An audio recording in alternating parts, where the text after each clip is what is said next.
our two themes come together again. So we have Clement and we have Saint Clement celebrating Mass. Now we did want to address a little bit of the liturgy today, so I just want to link it back to those main themes, the patron saint of this church, as well as the liturgical action. And so for that, we have the restored version that is a little bit clearer to see.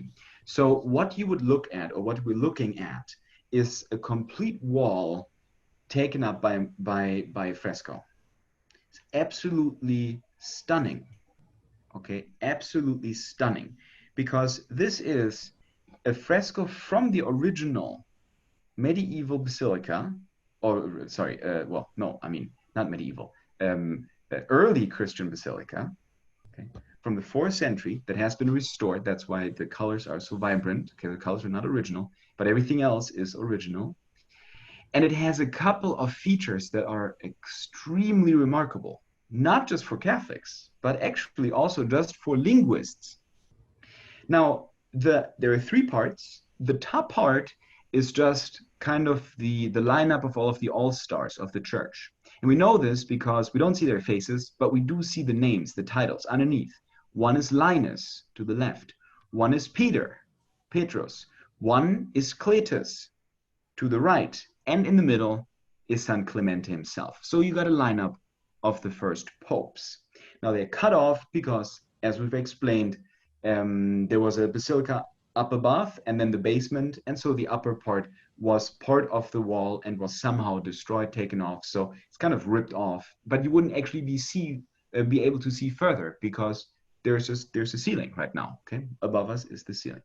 So what we see in the middle is a story, a very famous story of Saint Sisinus or Sicinius and Clement. So Sicinius was a Roman whose wife converted and became very jealous because his wife once a week, maybe sometimes twice a week, would leave and would go to meet with this weird group that call themselves the Christians. So Sicinius is like, I'm not sure what she's doing there, but usually a bunch of people getting together in a house in ancient Rome, not a good sign. So he got jealous and he followed her, and so he followed her into Mass. That's what she was going to. She was going to Mass. So Sicinius followed his wife, and so this is all under the Emperor Trajan, right? Her name was Theodora. So Theodora went in to the Mass with San Clemente, and Sicinius, not being a Christian though, and kind of barged into Mass. And so San Clement saw him and he immediately shut him up. And so Sicinius apparently lost the possibility to speak and to see. So he became blind and mute. Okay, and so what we can see here is in the middle, we're talking about the middle part of the fresco. In the middle, we see Saint Clement celebrating Mass. And then to the right, we have a woman dressed in gold, very rich garment, Theodora. And next to her is this man who's slightly bent over with a purple vestment and a blue cope. And that is Sicinius. Now, if you look closely, Sicinius is actually holding on to the arm of his servant because he can't see. So he can't say anything. And Theodora's like, you shouldn't have come here. I told you not to come here. Okay. And so Sicinius was punished for barging in, and so he had to be let out by his slave. So he's leaving, and St. Clement keeps celebrating Mass. The story continues because Sicinius, being a very rich, very wealthy Roman, very powerful Roman, did not let that sit on his shoulders. So he came back eventually, and he wanted to drag Clement in front of the court. So when that happened, Clement disappeared, or he took the form of a column. So there's 2 versions of this. And so the slaves had to hurl a column away, and it was so heavy that they couldn't, right? So they just left him. But what we see is the moment when they drag the column and try to drag Clement in front of the court. So this is the lower part of what we're looking at now. And so you can see a slave to the left in blue and red carrying one part of the column, one slave, and then another slave holding the top of the column with a kind of a rope around it. And then you have Sicinius himself in his full imperial regalia, okay, calling them and telling them what to do. And now there's a couple of just mind-blowing things in here. The first is, this is a comic. Okay, they have actually speaking bubbles. Okay, if you look next to these figures, they all have text written next to them, and that's what they're actually saying in this moment. So this is like a first comic, okay? And the Christians were like, well, I mean, we gotta communicate somehow. So let's tell this story. And so they're saying stuff. And so what they're saying is, on the one hand, on the very far left, they say "Falite diretto colo palo," which means get behind the column, or get behind with a column, which is, what this guy says, because he's kind of doing this work by himself. And then the other two are being insulted by Sisinus, who says, "Fili dele pute traite." So that translated, I'm not going to translate that, but it means pull, you sons of, okay? You can fill in the blank here. So he's insulting his own slaves, right? And so he's saying, like, work harder, work harder. And so what does the column answer? The column, being St. Clement, right? He says something. He's turned into a rock. He's really heavy, but he's still speaking. And so he says, "Duritiam cores saxa trere meruistis." So translated, because of the hardness of your heart, you have deserved to pull stones. So he's making a reference to the hardening of heart of these pagans. So that's the story that we see here. What's so fascinating about this? This is the oldest Italian writing that we know of. So this is a very poor Latin that could be already described as Italian. And so this is usually from Latin scholars accepted as the oldest writing of proper Italian. So that's why it's so famous, and that's why it's so interesting.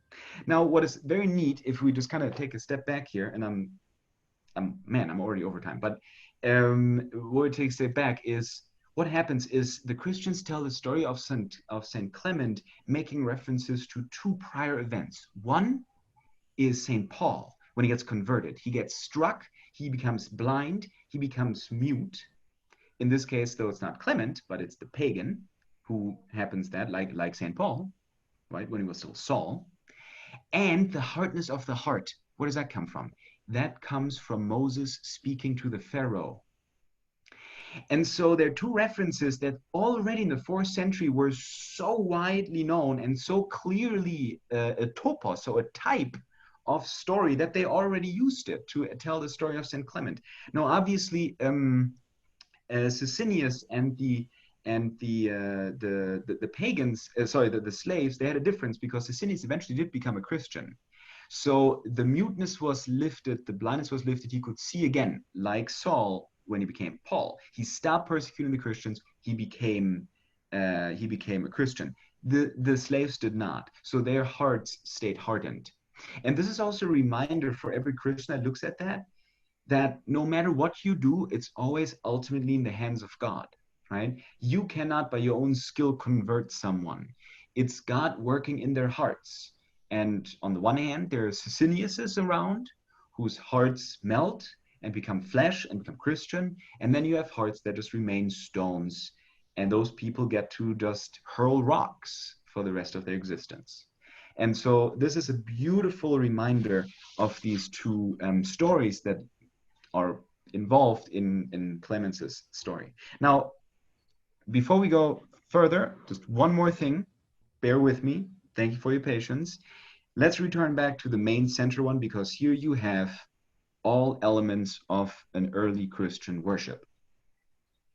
You have the church, you have the bishop, you have the prayer position that we talked about, right? Arms up, hand palms out, fingers extended, close together. You have the papal robe, you have a vestment, right? Maybe Bob later can explain the pallium, that white, well, it looks like a scapular, actually, talking about today on the Feast of the Scapular. It kind of looks like a scapular, right? Then he has a little fabric here in his hand for his sweat, which in the extraordinary form of the rite, the priest still has around his lower arm. And then on the table, on the altar, it's not an altar, it's a closed cubical platform, so an altar, a table for Mass. He has the Eucharist, he has some ampoules, so some water and wine, and he has the book, Sacred Scripture. And there you have, in the fourth century,